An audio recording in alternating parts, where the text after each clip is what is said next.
Salut les amateurs, vous êtes branchés sur le podcast des passionnés de radiocommunication. Et aujourd'hui, on a un invité qui va vous faire voyager dans le temps et l'espace des communications. Je suis super enthousiaste de recevoir Pierre, aka F4GXS, un véritable expert avec une passion particulière pour le Minitel et les communications par la lumière. Avant de plonger dans cette conversation qui promet d'être épique, prenez une petite pause pour partager ce podcast avec vos potes radio-amateurs et assurez-vous d'être abonné pour ne rien rater des épisodes à venir. Votre soutien est crucial pour faire grandir cette communauté et continuer à explorer ensemble les mystères de la communication. Maintenant, préparez-vous à être ébloui et émerveillé par les anecdotes et les connaissances de Pierre. C'est parti pour un épisode du Big QSO.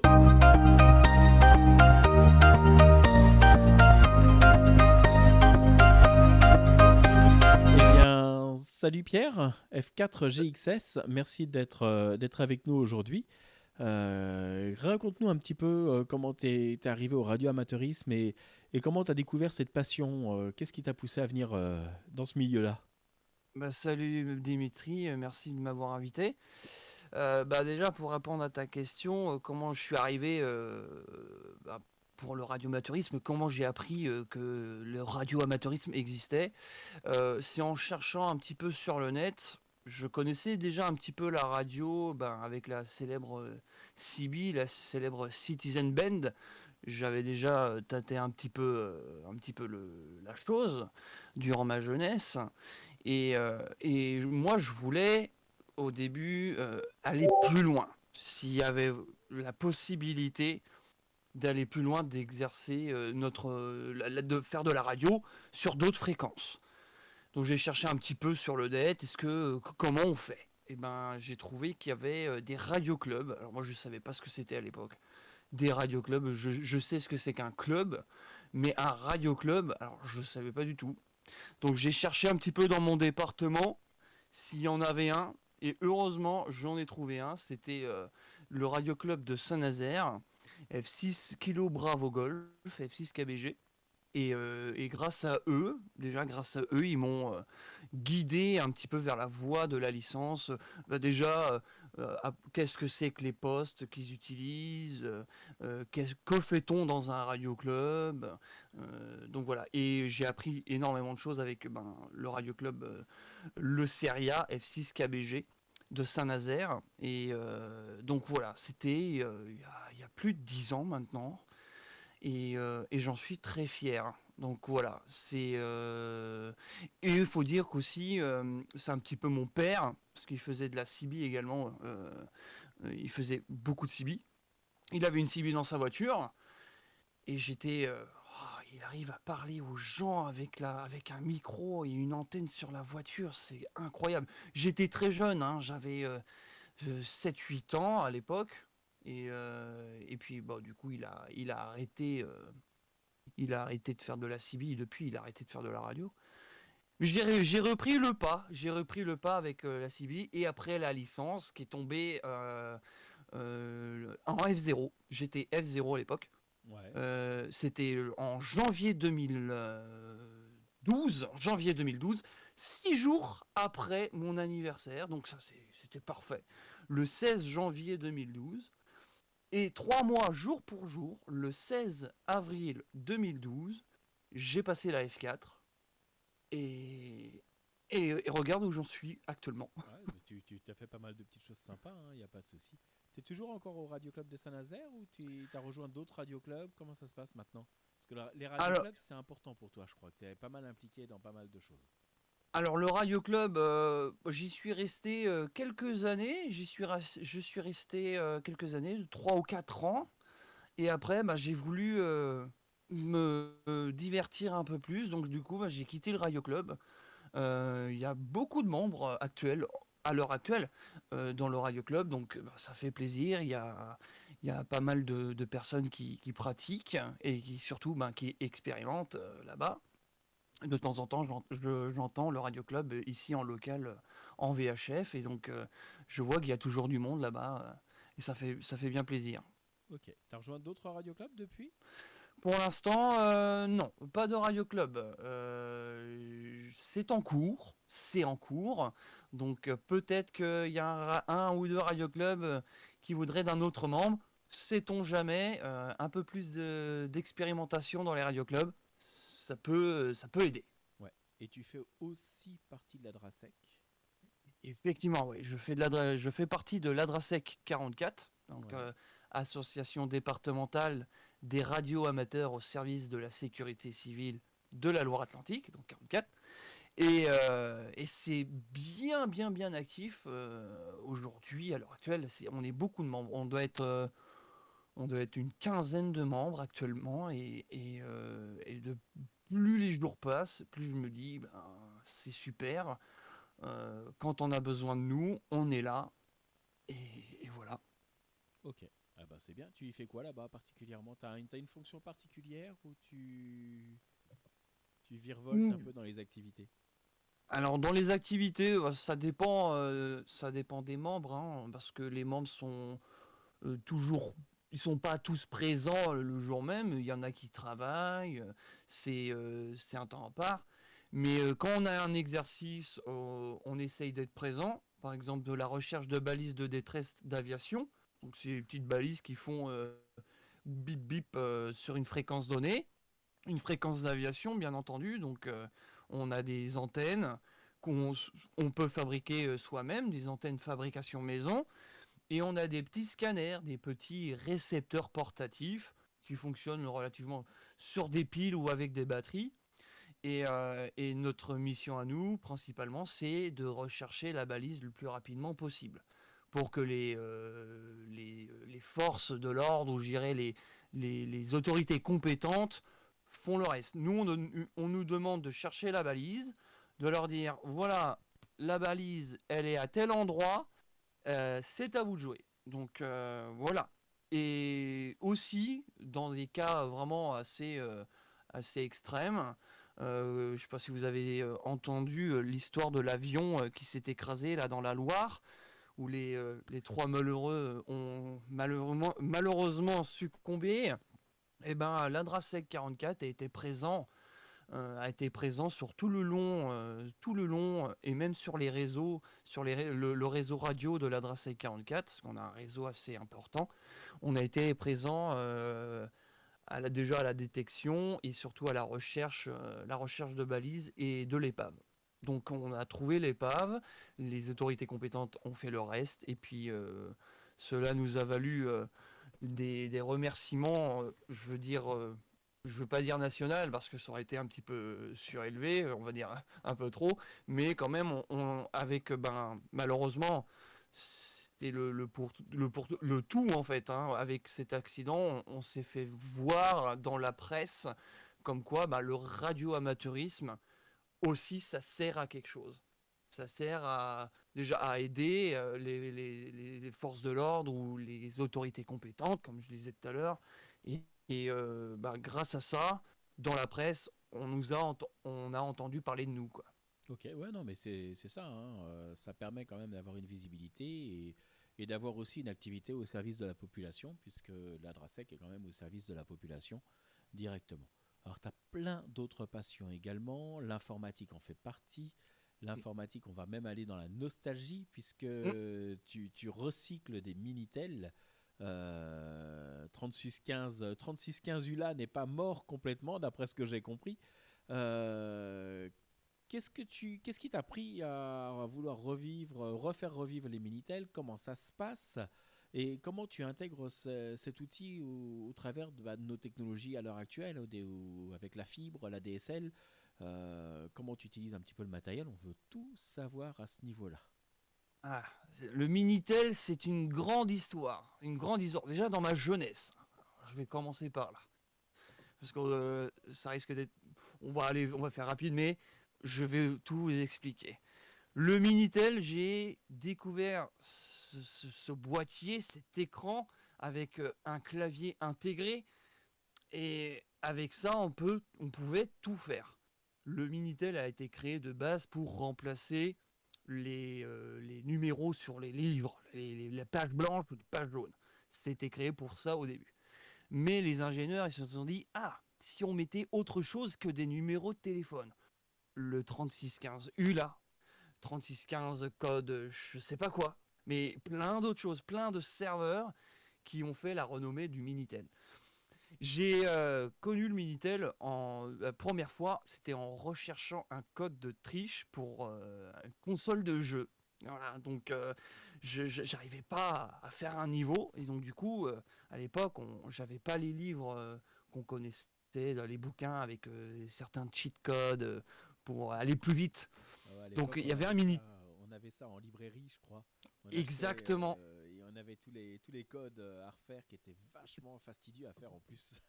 C'est ça. Ouais, ouais. Donc moi le Minitel, la première fois que j'en touchais, hein, je prenais le téléphone, j'ai vu, s'il te plaît maman, je peux essayer, je peux chercher un code sur le Minitel.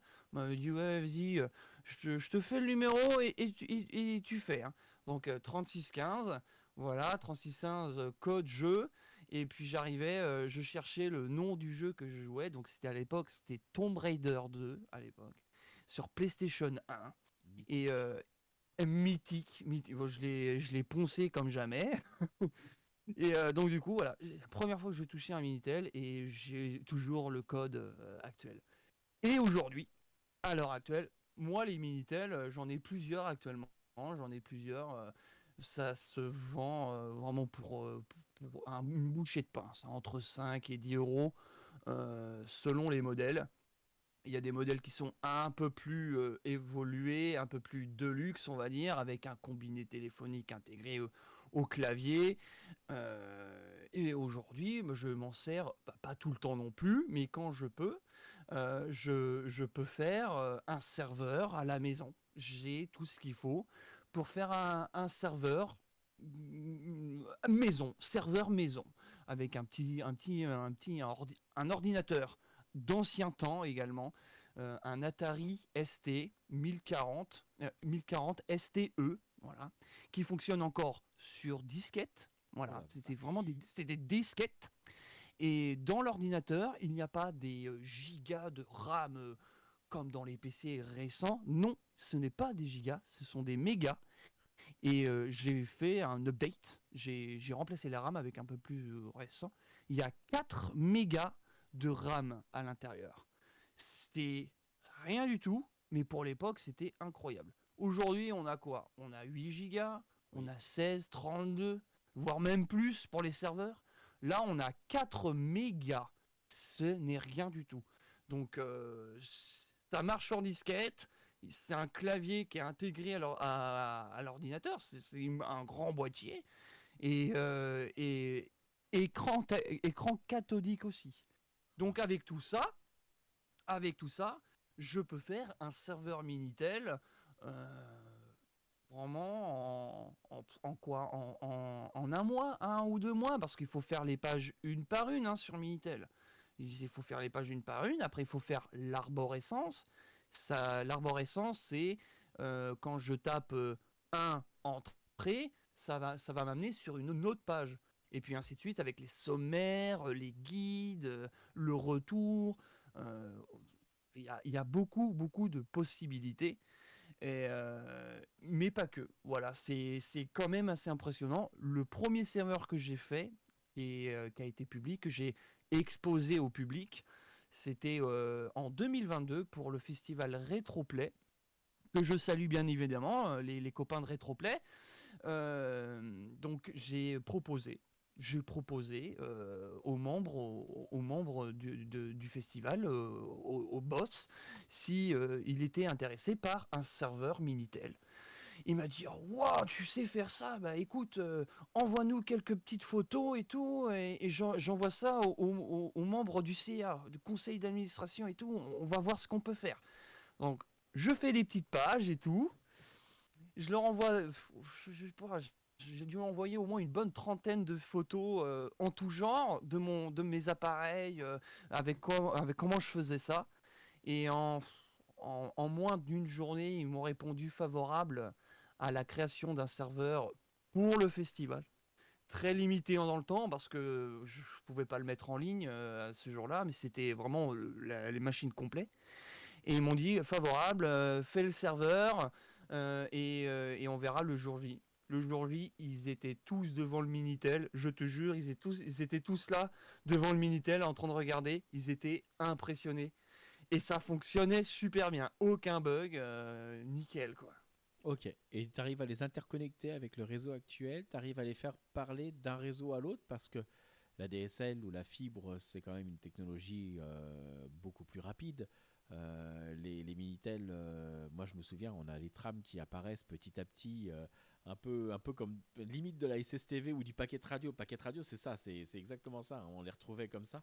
Et, et puis également, est-ce que tu as essayé d'intégrer le Minitel, les connexions comme ça, sur du matériel radio? Est-ce qu'il y a une possibilité de faire ça? Ou est-ce que tu l'as imaginé? Ou est-ce que ça existe? Alors oui, oui, il y a une possibilité de mettre le serveur sur le net, sur le web, avec la machine d'antan. Et malheureusement, j'ai pas le matériel qu'il faut. Il faut avoir déjà un numéro attribué pour le serveur. Donc, je me suis renseigné là-dessus. Ça coûte pas très très cher. C'est un numéro pardon, en VoIP, en Voice Over par le web en fait, en Ouais. Voice Over. Ouais, le 09 Et de Free par exemple. voilà, c'est ça. Et ou OVH, hein, ils font aussi des numéros attribués comme ça. Et il faut avoir une petite box à part qui se branche directement sur la box internet. Donc par exemple, moi j'ai la box Orange Fibre de ouf et je veux avoir un numéro euh, dédié, attribué pour le Minitel. Donc là, ce que je vais faire, c'est que je vais acheter un boîtier spécifique uniquement pour les numéros VoIP et je vais le programmer pour qu'il utilise le numéro. Et avec ce boîtier-là, je vais le connecter au Minitel. Donc en fait le Minitel va servir de modem. Et le Minitel, je le connecte au boîtier et quand quelqu'un appelle le numéro avec son Minitel, genre 07 machin tout ça, le Minitel lui, le serveur, il va se dire oh là il y a quelqu'un qui démarre, qui est appelé sur le serveur. Je vais lancer la tonalité, toute la tonalité qu'on connaît tous, c'est le ti tu. Ça, il envoie la même chose. Il envoie la même chose. Donc on entend ça, hop, on fait connexion et puis ça s'affiche au fur et à mesure. Donc aujourd'hui, on peut faire ça, mais malheureusement, pas tout le monde peut faire ça. Bah, pas tout le monde. C'est du monovoix. C'est si la ligne est occupée, plus personne peut aller dessus en même temps. C'est un par un. À l'époque, on utilisait des gros serveurs où c'était genre des milliers de personnes qui se connectaient en même temps. Ça, on pouvait le faire. Mais là, pour les serveurs maison, c'est un par un. Et actuellement, on essaye de rechercher comment on peut régler ce problème de monovoix, multivoix, quoi. Mais c'est possible. Il y a possibilité de le mettre en ligne. Il n'y a aucun problème là-dessus. Et avec la radio, du coup. Avec la radio, j'ai testé. J'ai Ouais. testé ça, c'était l'année dernière d'ailleurs. J'ai testé l'année dernière. C'est pas possible. Alors c'est Pas vraiment pas possible. possible. Hein. Parce qu'il faut utiliser deux voix. Il faut utiliser deux voix en simultané. Donc Ouais. soit en VHF, ben les deux VHF, UHF quoi. On pourrait utiliser un duplexeur, la cavité en filtrage pour qu'on utilise une seule bande, genre par exemple en UHF, on peut utiliser genre 430 et des bananes en réception et en émission 439, Ouais. ça peut le Ça, c'est faire, possible. c'est possible, mais par contre tout ce qui passe à l'affichage du Minitel passe dans la prise T. Et dans la prise T, la prise F010, voilà, c'est bien la dénomination La, de la prise T, la prise c'est gigogne. la prise gigogne, c'est Foxtrot 0 unité 0, F010. Et, euh, et dans cette prise gigogne, la prise T, il y a des petits connecteurs et en fait, il y a deux fils qui servent en duplex. Donc avec seulement deux fils, il émet et il reçoit. Pour séparer un petit peu la fréquence audio, parce que c'est de l'audio, hein, le Minitel, quand il reçoit et émet, c'est de l'audio. Il faut séparer avec des filtres, des filtres audio, passe-bande, passe-bas. C'est un bordel pas possible. J'ai testé, Ouais. ça marche pas du tout. Eh ben, au moins, tu as essayé. C'est une horreur. J'ai essayé, mais peut-être qu'avec la technologie, des composants électroniques, je pourrais réessayer, refaire un autre filtre. Il y a moyen de faire quelque chose. Mais pour l'instant, c'est en suspens parce que j'ai trop de projets derrière. Ah bah, tu m'étonnes, tu fais plein de choses. Dans toutes les choses que tu fais, à part le Minitel, il y a aussi les signaux lumineux. Tu t'amuses avec des petites LED, des toutes petites LED de 3 ou 5 mm, je sais plus, tu viens de me le dire là à 5 l'instant. mm, ouais. 5 mm, c'est génial ça. C'est quoi un petit peu les modes de transmission? Comment il t'est venu l'idée de passer donc de la radio, on va dire vocale ou autre, à des signaux lumineux, hein, qui est complètement bien au-delà du spectre radio amateur, puisque ça c'est un usage libre complet, hein, d'ailleurs, hein, je crois. Euh, Effectivement, ouais, c'est ça. donc vas-y, comment t'es venu là-dedans et qu'est-ce qui te passionne et vas-y, dis-nous tout. Alors, les signaux lumineux, j'ai regardé une vidéo sur YouTube d'un garçon. C'est incroyable expérience. C'est un gars qui faisait des vidéos pour son collège et du coup il est devenu un petit peu youtubeur à cause de ça. Ouais. Et il avait fait une vidéo de transmission de musique avec un laser. J'ai regardé ça, mais c'est pas possible, ça existe ce genre de truc. Après, je me disais, il y a moyen de faire varier l'intensité lumineuse très très très rapidement pour pouvoir la moduler et avec un petit panneau solaire recevoir de la musique quoi. Donc j'ai regardé la vidéo, c'était un petit peu archaïque comment il faisait ça avec des transformateurs, des transistors et tout ça. Vraiment c'est de la bricole pure et dure. Et j'ai tout de suite adhéré à ce genre de transmission par laser. Alors aujourd'hui, nous, on n'utilise pas le laser parce que j'ai vu quelques documents qui attestent les niveaux laser et LED. Les niveaux laser ont tendance à être beaucoup plus brouillés avec l'atmosphère que la lumière de LED. Et donc du coup, il y a peu de temps, il y a vraiment très peu de temps, j'ai commencé à faire mes expérimentations en optique, hein, parce que c'est des transmissions optiques. On utilise principalement la couleur rouge parce que ça correspond à la sensibilité de nos récepteurs. Pareil, pour la réception lumineuse de certains composants sont plus sensibles à la lumière rouge infrarouge. Donc nous, on utilise vraiment, pour que ce soit visible, on utilise de la lumière rouge. Ça marche, du feu de Dieu. Et donc du coup, nous on utilise de la lumière rouge. Et mon record, alors je vais dire un peu, je vais faire comme ça. Mon premier émetteur optique, c'est avec une seule LED rouge de 5 mm, donc standard, hein, c'est la taille standard des LED. Le LED 5 mm rouge, avec 2-3 composants, montés, alors pas en surface, c'est une technique de montage, c'est pas du CMS, mais c'est avec vraiment des simples composants qu'on peut récupérer. On prend un circuit imprimé vierge, donc le cuivre à nu, et puis on monte dessus en filet. Et le circuit est en l'air en fait, les pattes en l'air. Donc il y a la masse qui est plaquée sur le cuivre, et donc du coup tout est en l'air, et c'est quand même assez incroyable. Et ça marche. Donc mes premières expérimentations ont eu lieu comme ça. Et mon récepteur, c'est pareil, la même technique, mais avec je vais faire simple. Prenez un panneau solaire, voilà, un petit panneau solaire, et vous mettez un amplificateur de sono derrière. C'est pratiquement, on va dire, la même chose, mais en très réduit. Principalement, le composant maître du récepteur, c'est un Bravo Whisky Papa 34 BPW ou BWP, je sais plus.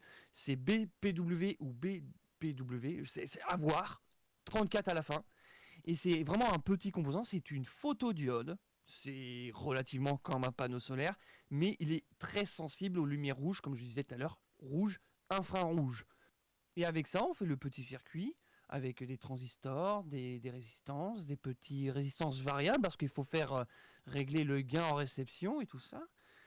Et on peut le faire alimenter en 12 volts avec une petite batterie. Et on met soit un petit booster de casque ou une enceinte externe, une enceinte Bluetooth avec une entrée jack.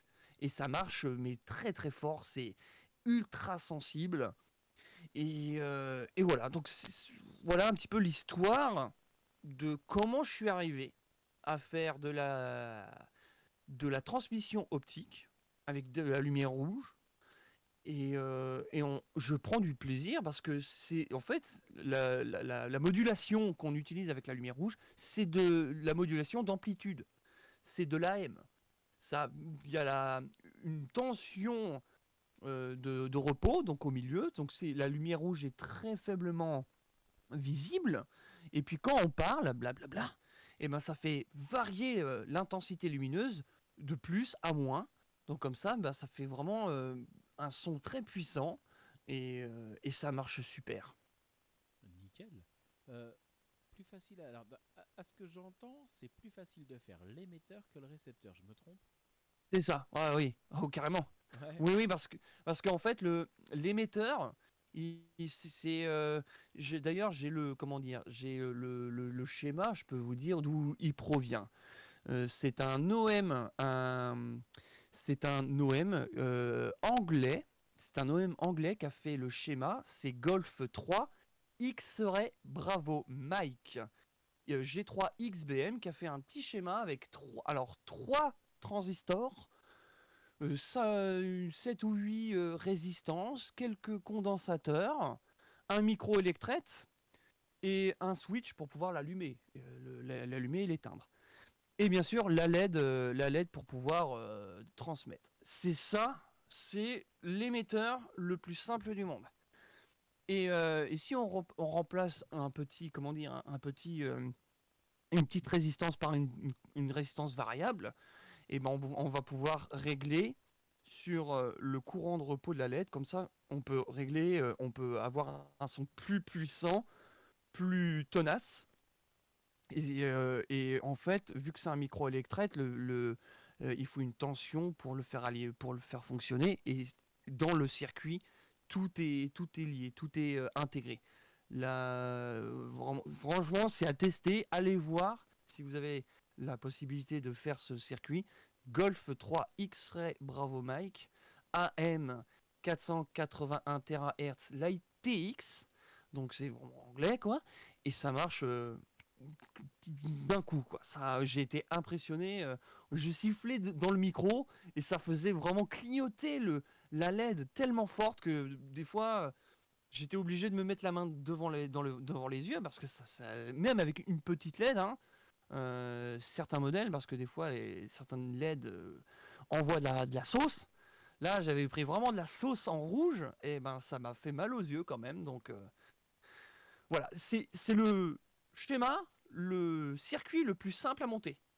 Moi, la preuve, je l'ai fait avec les pattes en l'air, avec une masse, avec un, Hein. voilà, voilà, c'est ça. Ouais. Oui, mais voilà, sur un circuit, comme je disais tout à l'heure, sur un circuit imprimé vierge, le cuivre à nu, comme ça, et puis on débute avec la masse, après on fait les transistors, un par un, et puis on essaye de voir pour pour que ce soit très compact. Il faut que ce soit assez compact, et ça a marché du premier coup. Eh ben nickel, nickel, nickel. En termes de distance, vas-y, ça donne quoi? Parce que autant en VHF, on sait qu'il y a un peu de monde. Bon, en HF, c'est bourré de monde. En VHF, il y en a déjà un petit peu moins, mais il y a encore du monde. En UHF, bon, c'est pas frolichon, mais il y a du monde. Mais alors au-dessus, ça devient difficile.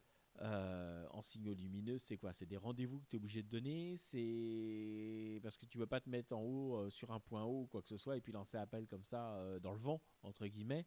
Parce que je suppose qu'il faut être bien orienté, il faut être bien calibré sur la même direction de ton correspondant.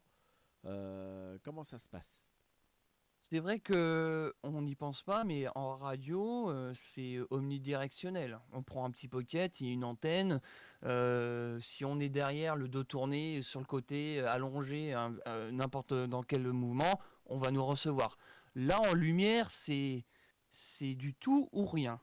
Il faut vraiment qu'on soit pile poil dans l'axe du récepteur, émetteur-récepteur, et j'en passe. Il faut vraiment que ce soit du nickel. C'est pour ça que à chaque fois, si on veut faire des expérimentations en optique, on a toujours un petit pocket à la main, voir si on peut essayer de se tourner un petit peu.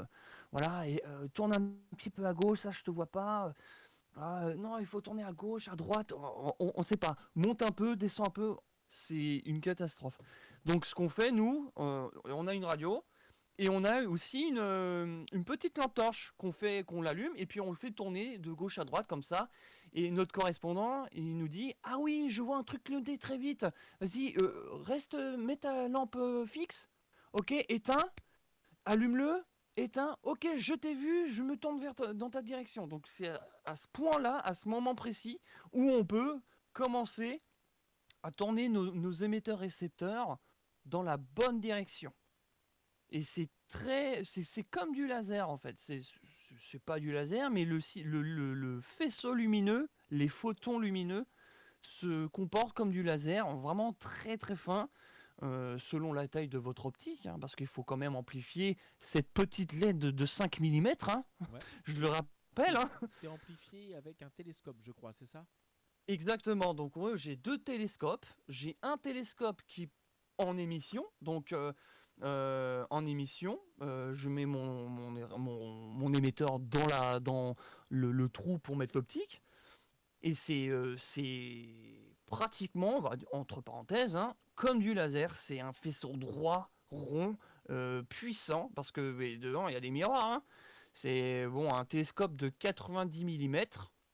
Donc on croirait pas, hein, c'est tout petit, 90 mm, mais avec une petite LED rouge qui envoie la pâtée, les miroirs et tout ça, ça fait du gros faisceau.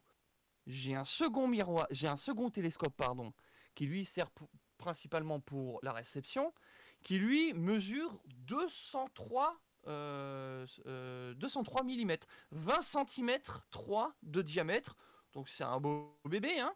Il pèse quand même entre 10 kilos, une dizaine de kilos. Et donc du coup, pour régler, ce que je fais, le récepteur, c'est très simple. Je mets un optique pour voir comme si j'allais regarder les étoiles. Je prends un optique, je regarde dedans, je me règle, je regarde si je vois une bonne lumière rouge bien puissante. Si je vois la lumière bien puissante, je le centre bien au milieu de la visée. Alors on a la visée, c'est rond et je le centre bien. Et après ça, je touche pas au télescope parce que si je touche, ça dérègle tout. Donc j'enlève l'optique tout doucement et je mets le récepteur dans l'interstice de l'optique. J'alimente, je mets une enceinte et puis alors là, c'est super puissant. Le récepteur, comme je disais tout à l'heure, est très très sensible. Même avec des faibles intensités de lumière en réception, de visuel, on entend quelque chose, quoi. Surtout le morse. Ouais, je suppose que ta partie, comment je pourrais dire ça, la partie réception, le télescope que tu prends plus large, c'est pour amplifier un peu plus la réception, je suppose. Exactement. Plus c'est gros, mieux c'est. Ouais. Voilà. C'est comme les antennes. Plus c'est gros, plus c'est grand, il y a plus de gains. C'est la même chose avec les miroirs des télescopes. Plus vous avez de l'espace de miroirs réfléchissants, et plus vous allez recevoir. Ok. Eh ben, écoute, nickel. Et du coup, en termes de distance, alors moi je crois que tu m'avais parlé de 20 km. Exactement. C'était notre second test. Hein. C'était notre second test de record, on va dire, entre parenthèses. Notre premier test qu'on a fait, d'ailleurs, j'ai les lieux en tête. Si vous avez Google Earth, n'hésitez pas. T'as été où faire ça? Alors, notre premier essai, ça s'est passé à côté du blocos du Fort de Lèves. C'est dans le 44, c'est à l'estuaire de la Loire, entre Le Pouliguen et Saint-Nazaire. Donc il y a un blocos qui appartient encore à l'armée, parce que quand j'y étais me placer avec mes télescopes et tout ça, il y avait un petit panneau marqué attention, propriété militaire, défense d'entrée, mais c'était les allées qui est à côté étaient publiques. Tout le monde pouvait passer là, marcher dessus, s'ils voulaient pas qu'on aille marcher sur sur les blocos. Ouais. Donc je me suis mis là, à côté, hein, juste à côté. C'était en point haut en plus. J'avais une vue assez impressionnante sur l'estuaire de la Loire. Et mon correspondant qui est Cyril Foxtrot 8 Charlie Echo Delta et Fuite CED, qui m'a aussi un petit peu mis dans le bain de la transmission optique. Lui, il était de l'autre côté, on va dire sud-Loire. Moi, j'étais nord, lui, il était sud. Et il était à Saint-Brévin, sur la plage de Saint-Brévin, avec son petit matériel, son petit pied, son petit émetteur-récepteur optique. Et du coup, on avait un portatif. Et donc ça, c'était aux alentours de 8 km environ. Ouais. 8-9 km. C'était déjà pas mal. C'est déjà pas mal, hein, c'est déjà bien. Hein. Il y a déjà un bon petit niveau là quand même. Pour une première, parce que moi c'était ma première fois. Hein. C'était ma première fois. Moi, les seuls essais que je faisais, c'était dans ma rue. Et encore, je faisais pas 100 mètres. Donc, entre 8-9 km, dans ces conditions-là, c'était parfait. Moi, j'étais super content. Donc, on expérimente, on essaye d'améliorer nos montages. Deuxième essai, ça se passait... moi, j'étais aussi côté nord. Donc, je me mettais à la pointe, je sais plus... c'était au Pouliguen. C'était au Pouliguen, sur une côte sauvage. Je sais plus, c'était la pointe de Pont-Château. Voilà, la pointe de Pont-Château qui se trouve au Pouliguen. Donc c'est une petite route qui longe la côte et sens unique. Et donc du coup, je me suis posé là avec mes deux gros télescopes. Alors mon gros énorme de 203 mm et mon petit de 90, émetteur-récepteur. Et du coup, on a mis quand même... Là, c'était un peu compliqué parce que là, c'était 20 km. Ouais. C'était 20 km. On a réussi, mais une demi-heure après. Parce qu'avec les portatifs et tout, on essayait, tourne à droite, tourne à gauche, on sait pas trop. Et puis ce jour-là, j'avais pas ma lampe torche, donc c'était encore plus compliqué. Et on était obligé de gérer notre endroit où t'es placé, tout ça, avec les phares. Donc visuellement, il faisait nuit, on voyait tout, on voyait plein de lumière. Mais avec des phares qui clignotaient, ah oui, regarde celui-là qui clignote en rouge très rapidement, toutes les secondes, je suis à tel mètre. Bon, c'était quand même assez improbable. Ouais, mais on a réussi. Enfin, vous avez on a réussi en une demi-heure, je dirais une demi-heure, trois quarts d'heure. On a pendant 30-45 minutes, on a essayé de se chercher, mais on a réussi et c'était notre record. Record personnel pour moi, bien entendu, parce que le record mondial, je crois qu'il est à plus de 200 km. Enfin bref, c'est une autre histoire, mais ça, c'était vraiment sur les points hauts. Donc là, on a fait 20 km. Le premier mode qu'on a essayé de transmettre, c'était du morse, parce que c'est du tout ou rien. Et on a réussi à faire du morse et aussi à s'entendre en phonie. Donc là, c'était... La joie était... c'était sans fin. La joie était sans fin pour moi. Ouais, bah carrément, parce que du coup, là, c'est une transmission, si j'ai bien compris, en morse, en phonie. Tu as essayé de faire d'autres choses, des modes digitaux, du FT8 ou, allez, je sais pas, est-ce que tu t'es dit, tiens, on va essayer de faire encore plus loin, encore un autre mode plus particulier. Alors le FT8, je suis pas sûr que ça marche très très bien pourquoi pas. Pas vraiment, mais peut-être du RTTY ou autre chose. Tu t'es amusé ou pas encore? On a essayé de faire des ASS TV. Ouais. Parce que nous, dans notre coin, on est très friands de télévision et surtout les transmissions d'images.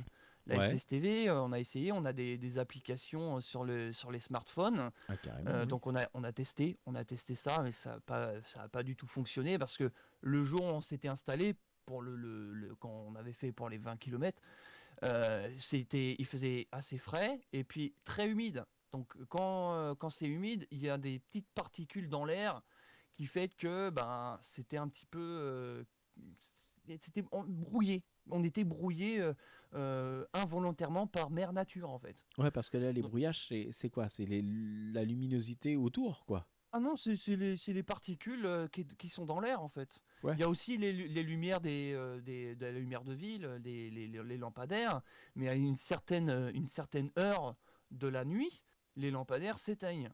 Ouais, donc Donc ça te laisse ça, un on a petit de la peu chance plus de notre de... côté. Ouais, transmission de On jour a de- avec ce type de transmission, c'est mort, quoi. Il n'y a rien. Ah bah non, bah là on est là, s'il y a le soleil, notre émetteur temporel, on va dire. Mais ouais, non, toutes les transmissions se font de nuit et à une certaine heure, les lampadaires publics s'éteignent. Genre sur les coups de 23h30 minuit. Et donc du coup là c'était un peu mieux, mais on était toujours brouillé et ça c'est dû à l'humidité dans l'air. Parce que dans l'humidité, bah, c'est des petites particules minuscules, c'est l'atmosphère terrestre qui est pas ouf.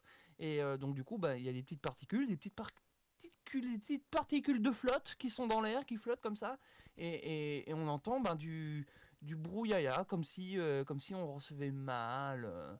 Oui, ça fait une euh, sorte de diffraction de la lumière, hein, quelque part, hein. Exactement, voilà, c'était... comment je pourrais dire ça? Ben, comme si on ouvrait le squelch, d'une VHF, ou de l'HF, ou je sais pas quoi, en BLU, et on entendait ça continuellement, avec un petit côté de morse derrière, compréhensible, mais très très dur à décoder. Donc SSTB on a testé, mode numérique, et puis le reste, ben, FT8, RTTY, PSK31 et j'en passe. On n'a pas testé parce on n'avait pas les logiciels, on n'avait pas Ouais. d'ordinateur à ce jour-là. C'est en prévision. C'est en prévision. Oui, parce que c'est en prévision. On va refaire des essais et avec encore plus, j'ai encore plus de puissance parce que là c'était une petite LED rouge. Alors Ouais. je sais Là, pas maintenant, tu combien as ça trouvé fait. une grosse LED de 10 mm. Alors non, pas 10 mm, non, mais c'est une LED rouge, pareil, dans la même couleur, rouge, mais c'est une LED qui faisait partie d'une télévision Oh. qui, lui, est alimenté en 2 volts 1, donc c'est rien 2 volts 1, mais par contre il consomme 15 ampères en 2 volts 1. Donc je te raconte pas la luminosité du truc, c'est plus que je l'aurais pensé. Là j'ai fabriqué, alors je vais pas trop spoiler, mais j'ai fait un petit boîtier avec des objectifs assez énormes, hein, séparés avec une cloison en bois, en contreplaqué. J'ai fait ça en bon gros boîtier bien lourd de 3-4 kilos, avec des gros objectifs de vidéoprojecteurs, d'anciens vidéoprojecteurs. Et là-dedans, je vais mettre ouais, une bonne grosse LED de 15-20 watts, voire même plus si j'en trouve. Mais là, déjà, 2,1 volts à 15 ampères, ça envoie du lourd. Mais j'ai hâte de commencer les essais, j'ai hâte de terminer ça. Donc là, on arrive en hiver, c'est un peu compliqué parce que là, il commence à faire frais dehors. J'ai pas envie d'attraper malade, Oh là là mais là là. Ah, ces petits c'est... radioamateurs, hein, les jeunes radioamateurs, ils sont d'une sensibilité. Ah bah oui, mais c'est comme le récepteur, on est sensible. C'est ça, ouais, je suis d'accord avec toi, il n'y a pas de souci, t'inquiète, hein. Moi aussi, je sors plus les émetteurs, hein, les antennes, elles sont rentrées, hein. C'est ça. Euh, Donc voilà, donc, vraiment, là, notre futur test, ce sera pareil au même endroit, ouais. mais avec bien sûr des transmissions, on va dire des émetteurs un peu plus puissants pour qu'on des gens se voient mieux et puis qu'on ait au moins l'attirail pour pouvoir se placer, se trouver facilement dans la nuit. Et dans ta C'est région, compliqué. vous êtes plusieurs à le faire ou vous êtes que deux? Là, on n'est pas que deux. Là, on est dans la région, dans le 44, dans le Pays de Loire, je dirais 44, on est une dizaine, une C'est déjà petite bien. dizaine. C'est déjà C'est bien. déjà pas mal. Et donc du coup, ouais, pour l'instant, on essaie de faire venir plus de monde. pareil, moi j'essaye de faire venir du monde grâce aux réseaux sociaux. Bah, je poste quelques photos, quelques vidéos sur Ouais. les réseaux sociaux. Ça attire du monde, ça attire l'œil. Ah bah, c'est de Et l'expérimentation, tout est à faire encore là-dedans. Il n'y a rien qui existe, il y a pas... on n'en entend pas parler spécialement. Ces transmissions lumineuses, bah, ça reste encore très particulier. Donc oui, il y a encore énormément de taf à faire là-dessus. il y a énormément de taf. Voilà, c'est que le début, hein. C'est vraiment que le début. J'étais vraiment sur un, sur un matériel, on va dire maison, ultra maison, quoi. Ouais. Parce que en fait, le boîtier pour mon télescope, je l'ai imprimé en 3D, donc il faut que ça rentre dans l'interstice du télescope. Et il a fallu que je fasse le petit circuit montage à la main pour l'émetteur et le récepteur, hein, à la main. Il faut que ça rentre dedans, il faut que ça glisse. Bah, faut que ça glisse. Faut que dans le boîtier, faut que ce soit compact. Ouais, et puis Faut que ce soit complètement compact et étanche à que la ce soit pas lumière lourd. extérieure. Pardon? Complètement étanche à la lumière extérieure, je suppose aussi. Exactement, voilà. Il faut vraiment il faut que ce soit comme du laser, quoi. Il faut que ce soit dans un côté et pas dans les autres sens, quoi. Je demande à qu'il regarde un tel point et tu me scannes le point, quoi. C'est tout. C'est Voilà. uniquement celui-là. Ouais, bah, ça m'étonne pas du tout, hein. C'est un peu logique. Et comment tu coïncides un petit peu comment tu fais coexister ta passion donc pour cette transmission-là et les transmissions que tu peux avoir à côté parce que tu fais pas que ça, tu es aussi radio amateur entre guillemets standard. Tu fais de la transmission, tu fais du DX, tu fais de la VHF, tu fais de la HF. C'est quoi à peu près la proportion de ton temps? Qu'est-ce que tu préfères et tes objectifs aussi un petit peu pour l'avenir? Comment ça se passe? Bah, oui, moi je fais toujours de la radio, de la HF, VHF, UHF. Je suis pratiquement QRV sur toutes les bandes. Ouais. Entre parenthèses, hein, parce que bon, j'ai pas trop de place ici au QRA, à la maison. Je peux pas mettre de grandes antennes. Ah, moi, on m'a dit Euh, que ton toit, c'était un peu comme un hérisson, il y en avait de partout, hein.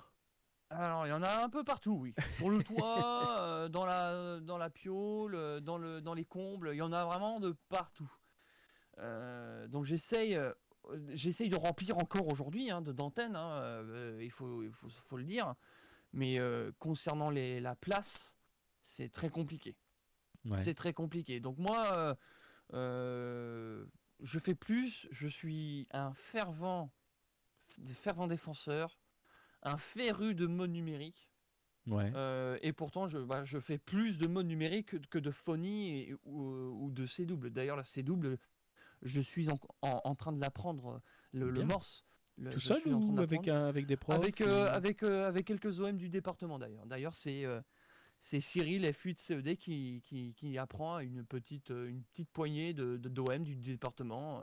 Ah, mais ça, Euh, il nous donne des cours. Et c'est c'est génial de super. pouvoir penser à l'avenir, aux expérimentations, à l'avenir des transmissions, parce que là, quelque part, on en reparlera peut-être dans quelques années en disant, ah oui, mais ça, c'est tout à fait logique, maintenant, on en fait tous, mais toi, Mm. tu es vraiment dans l'expérimentation, mais tu Ah n'oublies oui. pas non plus de ce qui s'est passé avant et des transmissions des premières transmissions radio, hein, c'est quand même l'AC-double, hein, c'est quand même le morse. Donc c'est bien de l'apprendre comme ça directement, ouais, c'est nickel. C'est la base, le morse, hein, je l'ai toujours dit, le morse, c'est la base de la communication. C'est du tout ou rien. Avant qu'il y ait les micros, on avait du morse. Donc c'était le seul, comment dire, le seul mode de transmission qu'on pouvait faire vraiment très très longtemps. Aujourd'hui, on a des ordinateurs avec des logiciels en tout genre qui nous donnent des modes numériques d'exception vraiment incroyables. SSTV, PSK31, PSK63, PSK125, 250, du FT8, FT4, Meteor Scatter, MFSK, et vraiment il y en a des tonnes et des tonnes. J'en ai découvert un il y a vraiment pas longtemps. C'était avec du VARA, donc le VARA c'est un modem, hein, c'est pareil. Avec du VARA, on pouvait transmettre des images en très très haute définition et pour vraiment un très court laps de temps, hein. Et donc ça, j'ai appris ça il y a vraiment pas très très peu de temps. Et je suis vraiment, faut pas se donner de frein, faut pas se donner de frein dans l'expérimentation. Moi, je suis vraiment quelqu'un qui expérimente tout et n'importe quoi. Si je dis, ah oui, mais ça c'est interdit, on peut pas. Mais expérimente de ton côté, en très faible puissance. Tu Ouais, peux faire ça. ouais, rester Mais dans le cadre légal quand même, en voilà, essayant de trouver quand même, d'expérimenter, de voir, de découvrir et voilà, hein, exactement. Par exemple, le FT8 à l'époque, on ne savait pas ce que c'était. ouais. Le FT8 est arrivé sur les bancs à chef. Tout le monde maintenant fait du FT8. Ah non, Et on ne savait pas ce que c'était à l'époque. pas. C'est un mode nouveau. Et le FT8 est vraiment le mode numérique le plus utilisé aujourd'hui, c'est le FT8. Ouais, c'est clair. À- Mais pas à tout le l'é- monde. Il y a encore des petits irréductibles gaulois dont je fais partie qui n'en fait pas. Mais après, j'en fais pas parce que c'est pas un mode que je n'aime pas ou autre. Hum, C'est que je me fais chier. Moi j'en ai trop fait. Moi Ouais. j'en ai fait. J'ai fait du FT8. Moi je dis que c'est un mode. Le FT8 c'est un mode gadget. Ouais, C'est c'est ça. vraiment. Je me mets devant le poste, j'allume le truc, le FT8. Alors, je vais pas cracher dessus sur ceux qui font du FT8 parce que je préfère que les mecs qui font du FT8 que bah, les Voilà, mecs qui ne font rien du tout, c'est clair. c'est ça. Mais j'allume le truc, je vois, ah, bah, ça y est, mon ordinateur a décidé que il reprenait la main, tout est en automatique, tout est Et fait. tout automatique. Ouais, C'est ça le problème. Il n'y a plus de. Il y a plus comment dire. Cette transition, ce lien qu'il y a entre l'humain et la machine. La machine décide tout seul de quand il doit transmettre et tout ça, et je trouve ça un petit peu dommage. Moi, j'ai fait du FT8, mais vraiment, au début du FT8, j'ai dû faire des contacts à l'appel. C'est horrible. Alors aujourd'hui, j'en fais plus. J'en fais plus parce que j'en ai trop fait. Là, j'essaie de me remettre un petit peu dans le bain dans ma source, dans la source des modes numériques, le PSK 31, le Phase Shifting Keying, le PSK. C'est mon mode favori de toujours. J'ai commencé avec le PSK, je finirai avec le PSK. Et moi, le mode favori, hein, c'est le PSK 125. C'est 125 Hz de bande passante. C'est parfait. Et alors ça dépote, hein, ça dépote. Hein. On fait des petits macros. Hein. Alors on peut mémoriser des messages, ouais, faire ouais, des carrément. macros. Mais des fois, si on n'a pas envie de faire de macros, on peut prendre le clavier et écrire au fur et à mesure. On peut faire comme ça. Et c'est genre, on peut faire comment dire, de la messagerie instantanée. C'est génial. Ah, C'est mais génial. tout à fait. Tout à fait. Non, non, mais c'est bien. Et encore une fois, bon, alors moi, je suis pas super fan des modes numériques pour diverses raisons. Et voilà, mais Hmm. j'ai jamais craché contre ces modes-là. C'est juste que, bah voilà, hein, c'est pas mon type de transmission à moi dessus. Mais je trouve qu'il y a des trucs à faire qui sont vraiment extraordinaires. Éclatez-vous en radio. De toute manière, la radio, elle est là pour s'éclater et pour expérimenter, pour trouver plein de trucs. Et si c'est le FT8, si c'est n'importe quoi, bah faites-le directement, allez-y. Même s'il y a d'autres choses dessus, voilà. Après, vous ferez autre Ouais. chose. C'est C'est ça.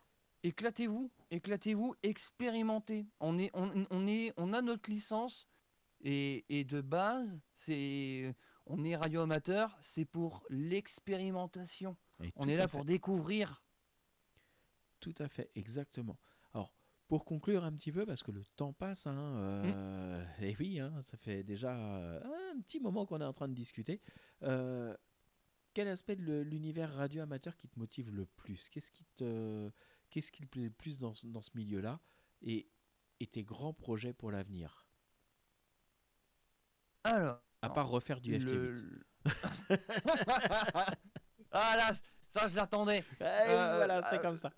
Ça, alors, voilà, pour le radio-amateurisme, ce qui me approche le plus du radio-amateurisme, je le redis, hein, c'est l'expérimentation. L'expérimentation et la découverte. Et aussi la bricole, hein, parce que je bricole énormément. Hein. Ouais, ça va de Faut... pair, hein, de toute manière. L'expérimentation, tu n'expérimentes pas vraiment si tu bricoles pas non plus, quoi. Voilà, exactement. Donc, expérimentation et bricole, ça concorde un petit peu. Toi. Mais oui, il faut expérimenter, découvrir. Il y a encore beaucoup, beaucoup de choses à apprendre sur la radio. Moi, ça fait plus de 10 ans que j'ai ma licence et j'en apprends encore tous les jours. Donc, pourtant, des fois, je surpasse des anciens. Hein. On vient me voir, bah dis donc, Pierre, 4GXS, tu m'as surpassé, dis donc que c'est incroyable comment tu fais ça. Et moi, je leur explique, je n'ai pas de secret. C'est l'expérimentation et surtout le partage des connaissances. C'est important dans notre hobby, on va dire, le radioamateurisme en France. C'est le partage des connaissances. C'est ça. Je suis un fervent défenseur de ça. Il y a encore beaucoup trop d'OM qui gardent leurs secrets. Et ça, je suis pas. Personnellement, je suis pas d'accord. Et quand on découvre quelque chose d'important ou de super, oh là là, ça marche. Oh, j'ai fait des plans. Oh, je vais le partager. Comme ça, tout le monde pourra essayer de le refaire chez eux. Ouais, c'est ça. Ça m'intéresse. C'est ça qui m'intéresse. Et pour pour le futur du radioamateurisme, ce que j'aurais aimé, c'est déjà plus de radioamateurs et radioamatrices. Faut pas les oublier, les YL, hein. Ouais, bah, il y en a Donc, de plus en plus. Hein. il y en a de plus en Ouais, plus. ouais. Donc ça, heureusement que on a été, on va dire, je le dis, j'ai pas honte, on a été aidé par le gouvernement avec les mauvaises réponses qui ne sont plus comptabilisées en faute. Alors, le passage du En certificat est en devenu beaucoup plus simple, c'est clair. voilà. Et donc moi, en 2012, je faisais une faute, j'avais un point en moins, quoi. Ouais, bah, je te rassure, moi aussi. Voilà, tout, c'est comme nous deux, voilà. Et donc du coup, ouais, heureusement, on a été aidés. Le chiffre du radioamateurisme est en hausse, légère Ouais. hausse, mais ça monte tout doucement et ça fait plaisir. Moi, quand je vois ces chiffres qui montent comme ça, tout doucement, tac, tac, tac, je dis, ah, c'est super. C'est Ça se super. ressent un peu dans les ondes, enfin sur les fréquences et tout. On voit qu'il y a plus de monde, c'est plus occupé aussi. Exactement. Bah, Les gens sont plus motivés aussi. Ils ont franchi un cap. Il y a une génération qui est passée, qui était comme. C'est l'analyse que je fais, hein, c'est une analyse propre, mais effectivement, ils deviennent papa, maman, ils s'occupent des enfants, ils ne peuvent pas faire autre chose. Et puis les voilà. enfants grandissent. Et toute cette génération-là, bah, du coup, elle se remet à l'amour de leur jeunesse, qui était la CB, qui était les radios un petit peu libres. Hein, Exact. euh, moi, j'ai pas mal d'OM qui ont connu les radios libres, bah, Énergie et compagnie, qui étaient des radios même pirates au départ, hein, avant que ça arrive comme ça. Et ça leur a donné cette passion-là. Mm. Et les gens, bah, maintenant, ils commencent à s'y relancer un petit peu et ils franchissent le pas. Même s'ils Ouais, n'ont pas énormément de connaissances techniques, ils s'y intéressent. Et puis soit ils s'intéressent au contact, soit ils s'intéressent à la bricole, soit ils font de l'expérimentation, soit ils font de tout. c'est ça. Et c'est ça la radio, c'est que bah, c'est une grande Ouais. famille et il faut la faire prospérer. J'en connais des gens, parce que là on parle de CB, ça a tendance, quand on parle de CB, ça a tendance à tirer un petit peu à balles réelles, ah CB, machin. Moi j'ai aucun problème avec la CB, d'ailleurs moi je remercie la Citizen Band, la CB qui m'a donné un petit peu cette passion qu'est la radio aujourd'hui. Ouais. Et je Beaucoup remercie d'entre nous hein, viennent de la beaucoup, CIVI, hein. Bien sûr, moi le premier. énormément, Hein. hein. Énormément, hein. Vraiment, la CB, c'est ce qui m'a donné la passion en fait de la radiocommunication, les radiocommunications en général, en globalité. Et moi, jamais un mec qui fait de la CB, ben, je dis bah voilà, essaye de faire comme ça et tout. Tu peux essayer de faire du DX avec pas grand chose et ça marche. Et Ça oui. marche avec de la propagation. Moi, je m'en souviens, il y a avant ma licence, où j'avais fait une pelletée de DX avec rien, avec un bout de fil, avec une verticale que j'avais, que j'ai gardée parce que je peux la régler, mais mes premières expérimentations en radio en DX, c'était sur la CB et j'en ai fait beaucoup et je pense encore à ces jours-là. Waouh, c'était trop bien. J'ai envie de refaire, mais cette fois-ci sur mes fréquences radio amateurs, sur le 40 mètres, sur le 20 mètres, sur le 10 mètres, voire même en VHF. Ça m'arrive avec des très grosses propagations en VHF. J'arrive quand même à contacter des copains d'Angleterre. Je salue bien évidemment Mike Unité, Oscar, un copain, Jim. Tu lui enverras le podcast. Ouais, carrément. Ah bah il a vu la vidéo que j'ai postée sur YouTube, parce que j'ai une chaîne YouTube Ouais. également, et puis je me suis filmé à faire le QSO avec lui. Si on a fait un QSO, premier QSO, 6 ans après on refait le QSO avec avec une meilleure propagation. Ça nous a moi j'étais incroyable, quoi. 6 ans après, on essaye de se contacter via la radio, mais c'est compliqué sans propague. Et là, il y a une propague de fou, on se recontacte, ouais, comment ça va, ouais, trop bien, ouais, DX, trop cool. Et en plus, en direct, on se contactait sur un relais VHF d'Irlande. Oh, ça m'étonne pas, hein. Ça m'étonne dans le pas. 44, Ah oui, non, mais si un peu de propague, ça passe. Ouais. La VHF, c'est les gens ils n'y pensent pas, mais il y a des trucs extraordinaires à faire. Bon, en tout cas, je te remercie pour tout le temps que tu nous as accordé ce soir, parce que nous, on enregistre ce soir. Tu as une chaîne YouTube, tu es actif sur X. Voilà. Il faut le dire avec classe, hein. X, hein. C'est plus Twitter, c'est devenu X. Voilà. C'est _FKGXS pour celles et ceux qui veulent. Non, on va faire mieux que ça. À la fin, tu vas me faire un petit MP avec tous tes liens, toutes les chaînes YouTube, la chaîne YouTube, le réseau X. Oh, ça fait bizarre quand même, hein. Ça c'est un peu tendancieux, le réseau X. Voilà. Si on met ça à 3615 ULA, je crois que ça existe encore, 3615 ULA. C'est vraiment en mode maison. Ouais, c'est en mode maison et voilà, mais ça perdure. Hachi, donc tous les petits réseaux sur lesquels on peut te suivre, où on peut prendre des actus et on peut voir un petit peu plus ce que tu fais avec des petites LED rouges. Et bien tu me les mets dans le MP et on le mettra dans le descriptif. Ça permettra aux copains de pouvoir te suivre et voir un petit peu ce que tu fais. Parce que ça a l'air vachement tout mettre dedans. Tout mettre, voilà. Je vais tout mettre dedans, ça va être horrible. Ouais, ça va être horrible, ça va leur donner des trucs à faire. Bon, en tout cas, je te remercie beaucoup. Je te souhaite une très très bonne soirée et puis je dis bonne nuit ou bonjour à tous ceux qui nous écoutent également et qui sont restés jusqu'à la fin. Et déjà 1 heure de conférence, c'était génial. 73 à toi et je te dis à très bientôt. 73 Dimitri, ciao, bye. Ciao, bye.